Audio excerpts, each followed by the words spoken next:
ब्रह्मानन्दं परमसुखदं केवलं ज्ञानमूर्ति द्वन्द्वातीतं गगनसदृशं तत्त्वमस्यादिलक्ष्यम् एकं नित्यं विमलमचलं सर्वाधिसाक्षिभूतं भावातीतं त्रिगुणरहितं सद्गुरुं तं नमामि। मन्नाथ श्री जगन्नाथ मद्गुरु श्री जगद्गुरु मदात्मा सर्वभूतात्मा तस्मै श्री गुरवे नमः। श्रीकेशवकेश हरं वर्णं मानवरूपं परमार्थमेव नामामूर्तं दोषहरतु रागा अनितमैत्रेव पिबन्तु लोकाः। सर्वप्रथमे से परम प्रेममय जुगावतार चरमनाथंकर अभय पदकमल मोर शतकोटि सहस्र कोटि बार आभम मानसिक साष्टांग प्रणाम जनाऊँगी। विश्व भातृत्व दिवात्मा परिषद कीर्तित आसव स्वर्णक्षेत्र महंगा कटक आनुकूल्य एवं एठारे उपस्थित थिबा समस्त गुरुभाता गुरुभक्त मान को मोर सप्रम सरसद गुरुस्वामी जनाऊँगी। प्रिय दिवात्मा, आज एक अपूर्व अवसर संक्रांति तिथि एवं एकादशी तिथि तत्परे आमे समवेत होइछे जे प्रभुंकर किछि बाणी आस्वादन करिबा पाई। भागवत गोटे कथा अच्छे लीला विद्युत कले बर देव मानवे अगोचर माया संसार जार लीला जा नाम भव जले भेला करुणा कटाक्ष प्रकाश अशेष घोर दुख नाश। अर्थात ये माया संसार जार लीला जा नाम भव जले भेला जहाँकर नाम ये भव जलर भेला अर्थात ये भव संसार तरी जावाई हेले जहाँकर नाम होचे नौका सदृश से नाम को आम जो धरवा जप करवा एवं नाम को मनरे तुंडरे गान करवा ये भव संसार तरी जा। तेबे कहार नाम क्यों नाम को आम जप कले तरीबा ये प्रश्न उठे। अनेक नाम अच्छी क्यों नाम जप करिबा तेणु कि कर्म करिबा संसार तरीबा। भागवत गोटे सुंदर कथा अच्छी जे कि कर्म करी नर हरि जीव संसार जानती तरी कि कर्म तेजे भवु पार कह हे कमलार बर। क्यों कर्म करके ये संसार प्राणी तरीबे तापर पुणी तापर प्रश्न कले कि कर्म तेजी भवु पार कह हे कमलार बर। क्यों कर्म तेजिले ये भव संसार पार हवा। भगवान कहले उद्धव तोते ये प्रश्नर उत्तर मु समाधान कहूची कौन मुझे बोइली मते भज संसार सर्व कर्म तेज। मो यही कथा कहूची जे मते भजन करिवो एवं संसार सर्व कर्म त्याग करिवो। अच्छा आमे जदि सब कर्म त्याग करिवा ताहले आमे रहि परिबा तो आमे तो आछे कर्म करिवा पई ना। तने केउ कर्म सात्विक कर्म बिना जेते केबे नकल पिट चिते तेणु को कर्म करिवा ना सात्विक कर्म ही करिवा। तेणु आउ जो राजस कर्म तमस कर्म को आमे करिवा नाही कले आमे ए भव संसार तरी जाई परिबा नाही। सेइते पई कहिले जे तुमे सात्विक कर्म मात्र सार। तेणु सात्विक कर्म को तुम कर राजस रज तामस परिहर रजस और तामस कर्म को परिहार करी सत्व कर्म करिबा। तले सत्व गुण जो कर्म करिबा सत्व गुण कर्म कौन सत्व गुण कर्म होचे प्रभुकर कर्म। एवं ताऊ भागवत आउ गोटे कथा कहले अकर्मे वासुदेव पेटे कर्म करिले क्षय जानती। एठी कर्म करिया पई कहिसंती सेठी कहले पुनी ଅକର୍ମେ ବାସୁଦେବ ପ୍ରୀତି କର୍ମ କରିଲେ କ୍ଷୟ ନାତି କେବେ କର୍ମ କରିବୁନି ଅକର୍ମ କରିବୁ ଅକର୍ମ କଲେ ବାସୁଦେବ ପ୍ରୀତ ହେବେ ତେଣୁ ଅକର୍ମଟି କଣ ଅର ଅର୍ଥ ହେଉଛି ବ୍ରହ୍ମ ପରମ ବ୍ରହ୍ମ ତେଣୁ ପରମ ବ୍ରହ୍ମଙ୍କ ନିମିତ୍ତ ଯେଉଁ କର୍ମ କରାଯାଏ ତାହା ହେଉଛି ଅକର୍ମ ତାହା କୋଉ କର୍ମ ନୁହେଁ ତେଣୁ ସେଇ ଅକର୍ମ କରିବା କିଏ ତୋଷ ହେବେ ବାସୁଦେବ ତୋଷ ହେବେ ବାସୁଦେବ ପ୍ରୀତି ହେବେ ତେବେ ବାସୁଦେବ କାହାକୁ କହନ୍ତି ବସନ୍ତେ ଇତି ବାସୁଦେବ ବସନ୍ତ ଶରୀର ମଧ୍ୟରେ ଯିଏ ବାସ କରନ୍ତି ତାଙ୍କୁ ବାସୁଦେବ କୁହାଯାଏ ବାସା ବାସ ତିଷ୍ଠତି ଇତି ବାସୁଦେବ ଏ ଶରୀର ପ୍ରତ୍ୟେକ ଶରୀର ମଧ୍ୟରେ ଯିଏ ବାସ କରୁଛନ୍ତି ସେ ବାସୁଦେବ ତେଣୁ ସେ ପ୍ରୀତ ହେବେ ତେଣୁ ତାଙ୍କୁ ପ୍ରୀତ ହେବା ପାଇଁ ହେଲେ ଅକର୍ମ କରିବା ପାଇଁ ପଡ଼ିବ ଅକର୍ମ ହେଉଛି କଣ ନା ଆମର ଯୋଉ କର୍ମଧାରା ପ୍ରଭୁ ଦେଇଛନ୍ତି ଧର୍ମଧାରା ଦେଇଛନ୍ତି ତାଙ୍କୁ ସନ୍ତୁଷ୍ଟ କରିବା ପାଇଁ ସେଇ କର୍ମ ହେଉଛି ଅକର୍ମ ସତ୍ୟ ଶାନ୍ତି ଦୟା କ୍ଷମା ନିର୍ଲୋଭତା ଇତ୍ୟାଦି ଇତ୍ୟାଦି ହଉଛି ଅକର୍ମ ତେଣୁ ଏ ଅକର୍ମ କରି ପ୍ରଭୁକୁ ସନ୍ତୋଷ କରିବା ତେଣୁ ଯେତେବେଳେ ପ୍ରଭୁ ଆସିଛନ୍ତି ଆମକୁ ଉଦ୍ଧାର କରିବା ପାଇଁ ସେ କଣ କହିଲେ ଯେ ପ୍ରଭୁ କହିଲେ ମୁଁ ସଂସାରକୁ ଆସିଛି ତୁଳିତଳ୍ପ ଶଯ୍ୟା ତ୍ୟାଗ କରି ଏ ଧୂଳି ଧୂସର ଧମାକୁ ଆସିଛି ତୋରି ପାଇଁ ତୋତେ ଉଦ୍ଧାର କରିବା ପାଇଁ କିନ୍ତୁ ତୁ ମୋ କଥା ସିନା ମାନିକି ନିୟମିତ ସତ୍ସଙ୍ଗ ଆସିଲେ ହବ ତେଣୁ ଆମେ ଯେତେବେଳେ ସତ୍ସଙ୍ଗ ନ ଆସିବା ସତ୍ସଙ୍ଗ ପ୍ରଭୁଙ୍କ କଥା ଦୀପଦ ନ ଶୁଣିବା କେମିତି ଉଦ୍ଧାର ହେବା ଦୁଇଟି କଥା କ୍ଷେତ୍ରରେ ଆମେ ଚାଲେ ଗୋଟେ ହଉଛି ଆଶ୍ରମ ଗୋଟେ ହଉଛି କ୍ଷେତ୍ର ତାହେଲେ ଆପଣ ଆଶ୍ରମ କ୍ଷେତ୍ର ଭିତରେ କଣ ତଫାତ ନା କ୍ଷେତ୍ରରେ ରୁହନ୍ତି ଗୁରୁ ଆଶ୍ରମରେ ରୁହନ୍ତି ଗୁରୁ କ୍ଷେତ୍ରରେ ରୁହନ୍ତି ଭଗବାନ ଅର୍ଥାତ୍ ଆପଣ ଯିବେ ଶ୍ରୀକ୍ଷେତ୍ର ତୁଳସୀ କ୍ଷେତ୍ର ଯାଜପୁରକୁ କହନ୍ତି ଗଦା କ୍ଷେତ୍ର କୋଣାର୍କ ପଦ୍ମକ୍ଷେତ୍ର କ୍ଷେତ୍ରରେ ପ୍ରଭୁ ରହନ୍ତି ଭଗବାନ ରୁହନ୍ତି କିନ୍ତୁ ଆଶ୍ରମରେ କିଏ ରୁହନ୍ତି ଆଶ୍ରମରେ ରୁହନ୍ତି ଯୋଗୀ ସନ୍ନ୍ୟାସୀ ଗୁରୁ ଆପଣ ବଶିଷ୍ଠ ଆଶ୍ରମ ବିଶ୍ୱାମିତ୍ର ଆଶ୍ରମ ଇତ୍ୟାଦି ଇତ୍ୟାଦି କିନ୍ତୁ ଆମର ସେଠି କଣ ଅଛି ଯେ କ୍ଷିତିଜ୍ୟୋତି ଆଶ୍ରମ ସ୍ୱର୍ଣ୍ଣ କ୍ଷେତ୍ର କ୍ଷିତିଜ୍ୟୋତି ଆଶ୍ରମ କହିଲେ ଗୁରୁଙ୍କୁ ବୁଝେଇବ ଏବଂ ସ୍ୱର୍ଣ୍ଣ କ୍ଷେତ୍ର କହିଲେ ପ୍ରଭୁଙ୍କୁ ବୁଝେଇବ ପ୍ରଭୁ ଏବଂ ଗୁରୁ ସେ ଏକ ହେଇକି ବର୍ତ୍ତମାନ ଆସିଛନ୍ତି ଗୁରୁ ଆଉ ବ୍ରହ୍ମ ବର୍ତ୍ତମାନ ଏକ ହେଇଛନ୍ତି ତେଣୁ ଆମେ ସେଇ ପରମ ବ୍ରହ୍ମକୁ ପାଇଛେ ଲୀଳା ପୁରୁଷକୁ ଆମେ ପାଇଛେ ଯେ ଲୀଳା କରିବା ପାଇଁ ଆସିଛନ୍ତି ଆମ ମାନବୀୟ ଲୀଳା ଆମ ସହିତ କରୁଛନ୍ତି ନନ୍ଦ ଭାଇ କହିଲେ ମୁଁ ବିଲରୁ କାମ କରିକି ଆସୁଛି ଠାକୁରେ ଆମ ଘରେ ଲେଖୁଛନ୍ତି ଯେତେବେଳେ ଲେଖିବା ଭିତରେ କଣ ହେଲା ନା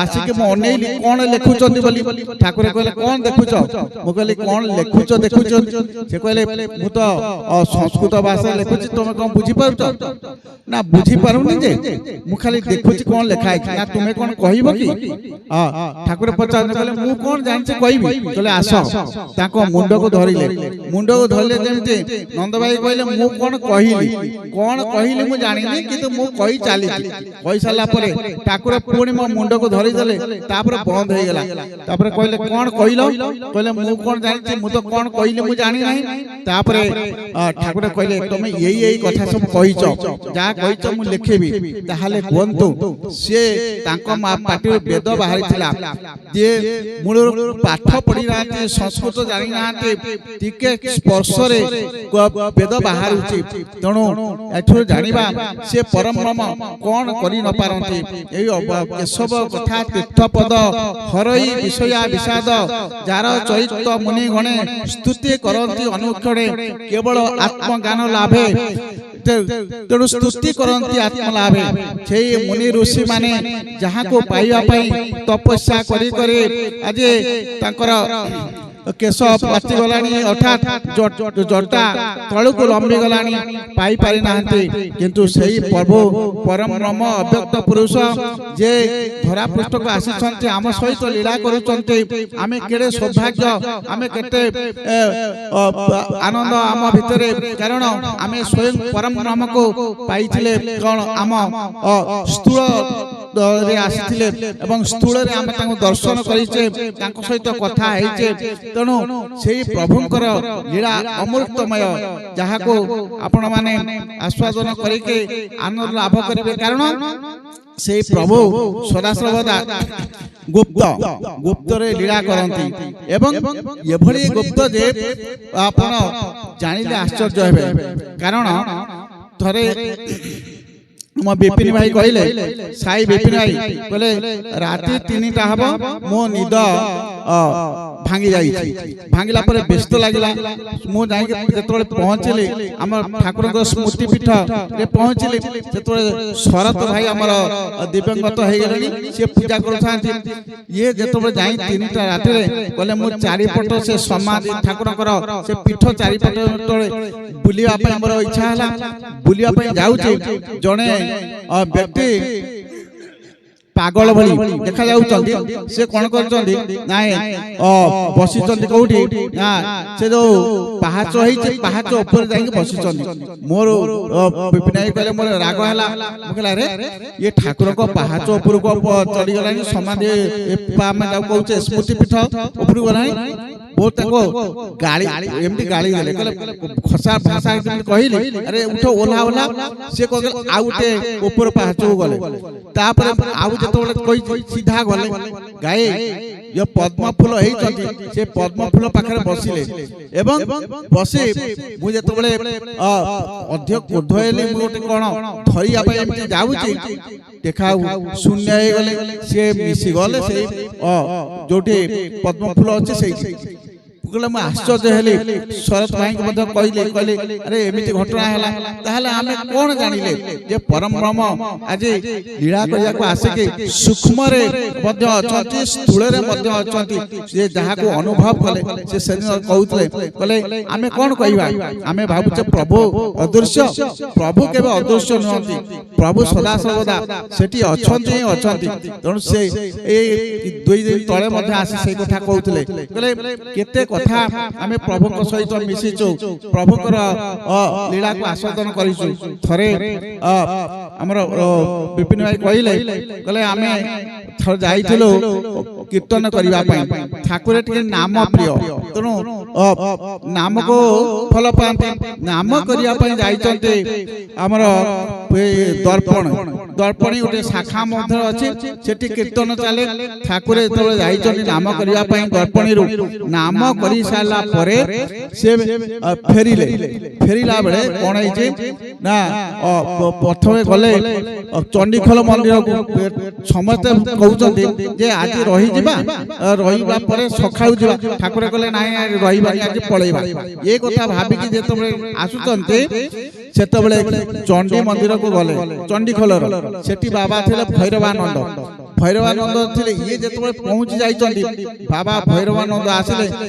सीधा अनेइले अनेके ठाकुर के नमस्कार करी ताको पाद पाखु पड़ी आसी ये आश्चर्य पचारे कोन बाबा आपन आगुरु चिनी थिले ना कोन ना नाही आगुरु चिनी नथिले जदि केमति आसी के आमु छाड़ के आपन नमस्कार करे से कोन हेइथिबो ता परे एकांत रे बाबा भैरवानंद डाकिले कहले आसंतु आपन याडू आसिले कोन कथा बार्ता हले ता परे फेरिला परे सेतबेले को राति अनेक हे गलानी डंगा नाही डंगा आर पार रे केमिति पार हेबे समस्त कहिले कहले आमे डंगा चलेबा जेटे विपिन भाई थिले विष्णु भाई दिवंगत हेले से मध्य कहले आमे डंगा चलेबा पारी हेबा एई जेतबेले डंगा चलेबा पई आरंभ करंती किछि बाट आइचते काट नई भितरे भासी गला या पारले नै ये बटे जाइचंती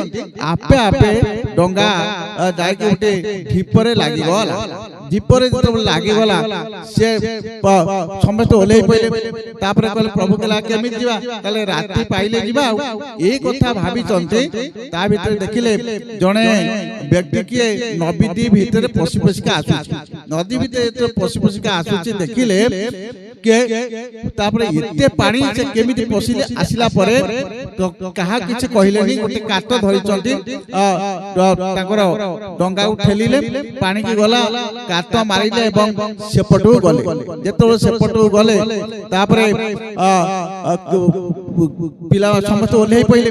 ଓହ୍ଲେଇ ପଇଲେ ଠାକୁର କହିଲେ ତାର ପଇସା ଦବନି କି, ତାର ଭଡାଟା ଦବନି?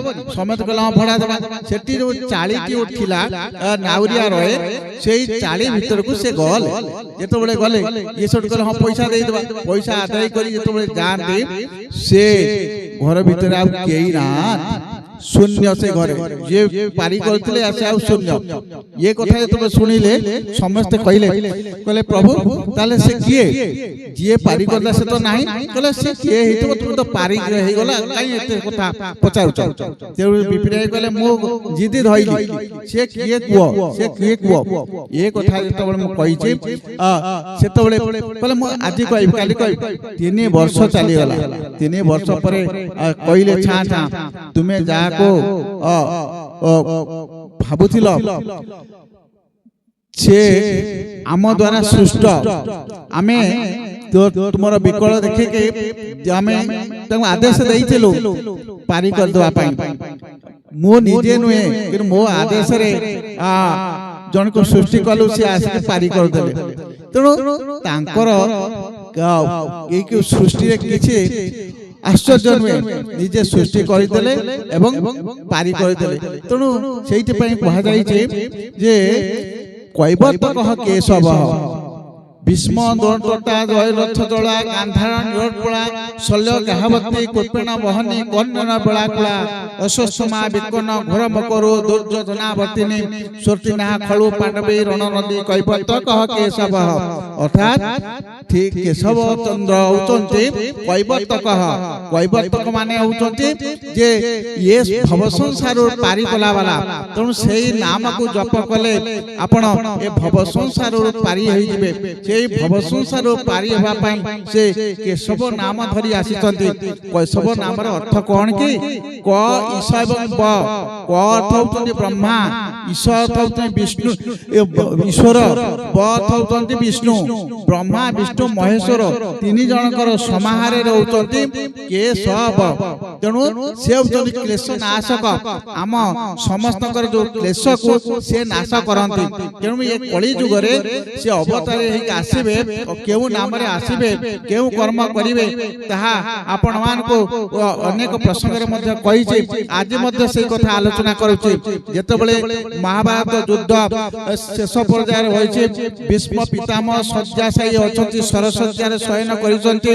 ସେତେବେଳେ ଭଗବାନ ଶ୍ରୀକୃଷ୍ଣ ଯୁଧିଷ୍ଠିର ମହାରାଜଙ୍କୁ ପଚାରୁଛନ୍ତି, କହୁଛନ୍ତି ଯୁଧିଷ୍ଠିର ମହାରାଜ ବର୍ତ୍ତମାନ କଳି ଯୁଗର ଶେଷ ସମୟ, ତୁମେ ଯାଅ ପିତାମହ ଭୀଷ୍ମକୁ ପଚାରିବ ଆଗକୁ କଳି ଯୁଗ ଆସୁଛି, କଳି ଯୁଗର ଲୋକମାନେ କିଏ କର୍ମ କରିବେ, କେଉଁ ନାମ ଜପ କଲେ ଉଦ୍ଧାର ପାଇବେ।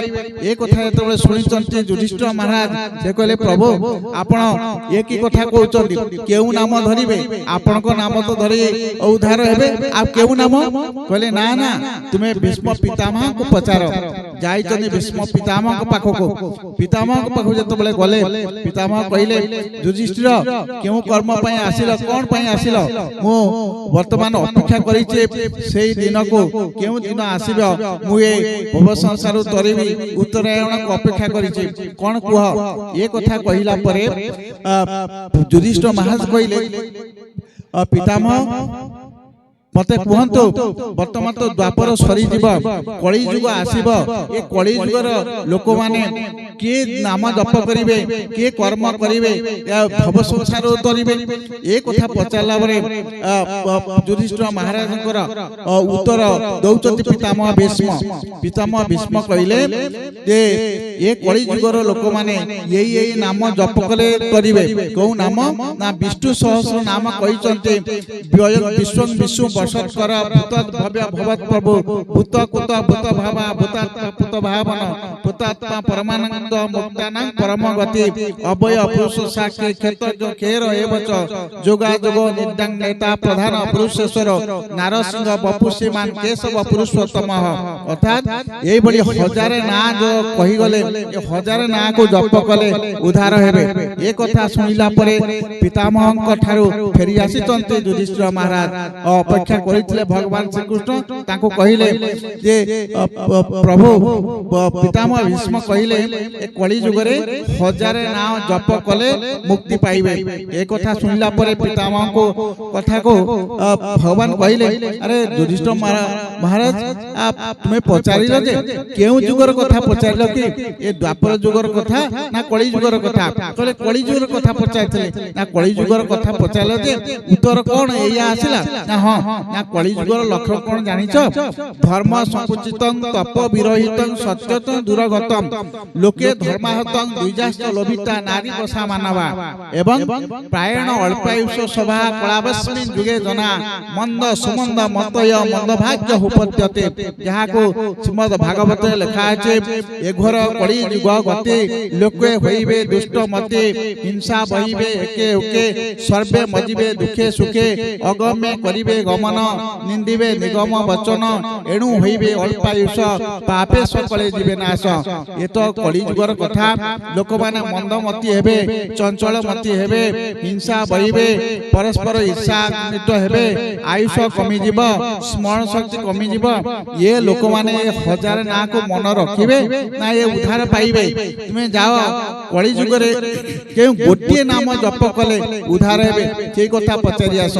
ଗଲେ ପିତାମହଙ୍କ ପାଖକୁ ଯୁଧିଷ୍ଠିର ମହାରାଜ ପୁଣି ପଚାରିଲେ ସେଇ କଥା ସେଇ ପ୍ରଶ୍ନ କଣ ଗୋ ଧର୍ମ ସର୍ବଧର୍ମାଣାଂ ଭବତଃ ପରମ ମତଃ କି ଜପ ମୁଚ୍ୟତେ ଜନ୍ତୁ ଜନ୍ମ ସଂସାର ବନ୍ଧନାତ୍ କେଉଁ କର୍ମ କରିବେ କେଉଁ ନାମ ଜପ କରିବେ? ଏ କଥା ଶୁଣିଲା ପରେ ପିତାମହ ଭୀଷ୍ମ କହିଲେ ଯୁଧିଷ୍ଠିର ମହାରାଜ ତୁମକୁ ଯିଏ ପଠେଇଛନ୍ତି ମୁଁ ଜାଣିଲି ଏବଂ ତୁମ ସେ ହତ୍ୟା ଜାଣିଛନ୍ତି କିନ୍ତୁ ମୋ ଠାରୁ ଶୁଣିବା ପାଇଁ ସେ ପଠେଇଲେ। ମୁଁ କହୁଛି ଇତି ଦ୍ୟଂ କୀର୍ତ୍ତନୀୟସ୍ୟ କେଶବସ୍ୟ ମହାତ୍ମନ ସହସ୍ରା ନାମ ଦିବ୍ୟାଣାଂ ମଶେଷେଣ ପ୍ରକୀର୍ତ୍ତିତଃ ଅର୍ଥାৎ ନିତିଦ୍ୟଂ କୀର୍ତ୍ତନୀୟସ୍ୟ କେଶବସ୍ୟ ମହାତ୍ମନ ଏ ଯୋଉ 1000 ନାମ କହିଲେ ଏ 1000 ନାମ ଭିତରୁ ଶ୍ରୀ କେଶବଙ୍କର ନାମ ଯେ କଳି ଯୁଗରେ ଜପ କରିବେ ସେ ଉଦ୍ଧାର ହୋଇଯିବେ। ଏହା ବ୍ୟତୀତ ଅନ୍ୟ ଗତି ନାହିଁ। ଯତ୍ଫଳ ନାସ୍ତି ତପସା ନ ଯୋଗେନ ସମାଧିନା ତତ୍ଫଳ ଲଭ୍ୟତେ ସମ୍ଭବ କଳ କେଶବ କୀର୍ତ୍ତନାତ୍ অর্থাৎ কেশব নাম যদি যে কীর্তন করিবে ভজন করিবে কলি যুগরে তাহা উদ্ধার হয়ে যাবে। এবে আমি কলি যুগরে আসিছে বড় ধন্য আমি, কারণ সেই প্রভুঙ্কর দর্শন আমি পাইছে, তাঙ্ক সহিত কথা হইছে, সে আমকো ছুঁইছন্তে, আমকো ধারা দেইছন্তে, আমি তাঙ্ক সহিত কেতে লীলা করিছে কথা হইছে এবং তাঙ্করি সময়ে আমি আসিথিবারু আমি নিজেকে ধন্য করুছে। কারণ প্রভু ধন্য আপন আমকো আনিছিলে বলি সিনা এটি আমি কেতে আপনকৰ লীলারে সহযোগ হই পারিলু। তেণু সেই লীলা বিনোদিয়া প্রভুঙ্কর जो লীলা তাকু তো কইবা আম দুষ্টতা বা কারণ কেতে প্রকার সে লীলা করিছন্তে আমি আখ্যাগরে অনুভবরে আছে, এই অনুভব হি আমি উপলব্ধি করি পারিবা। তেণু সেই কলি যুগরে উদ্ধার হওয়া পাই এই ও নামটি হচ্ছে সার। তেণু সেই নামকো কেশব নাম কলে ভজন সমন জীব ডরি। এই কেশবঙ্কর নামকু যদি ভজন করিবা সমন অর্থ যম বি ডরি জীব। তেণু আমার মুনি ঋষি মানে সদাসর্বদা এই কথা কহিছন্তি। যেতবেলে পরীক্ষিত মহারাজ কর শেষ সময় হইছি সেতবেলে শুকদেব কହୁছন্তি যে সর্বাত্মা স্থিত রাজন হৃদিস্থং কুরু কেশবম মিরিয়মাণ হেবৈত তত যাসে পরাঙ্গতে। কইলে হে পরীক্ষিত তুম বর্তমান শেষ সময় হয়ে গেলা, হৃদিস্থং কুরু কেশবম তুম হৃদয়রে কেশবଙ୍କୁ স্মরণ কর। মিরিয়মাণ হেবৈত তত যাসে পরাঙ্গতে, সেই কেশবଙ୍କୁ টিকে চিন্তা কর। সেই কেশবଙ୍କୁ চিন্তা কলে তুমি পরম গতি লাভ করি পারিব। তেণু সে তো অন্য নাম কইথান্তে, কাই কেশবଙ୍କ নাম কইলে? কানা এ কলি যুগরে যে নাম জপ করিয়াকু আসিবে, যে প্রভু অবতারি আসিবে, অব্যক্ত আসিবে, তাঙ্ক নাম যাহা হব সেই নামর শক্তি প্রভাবরে আজ উদ্ধার হয়ে যাউছন্তে পরীক্ষিত মহারাজ। তেণু সেই নাম হচ্ছে শ্রেষ্ঠ।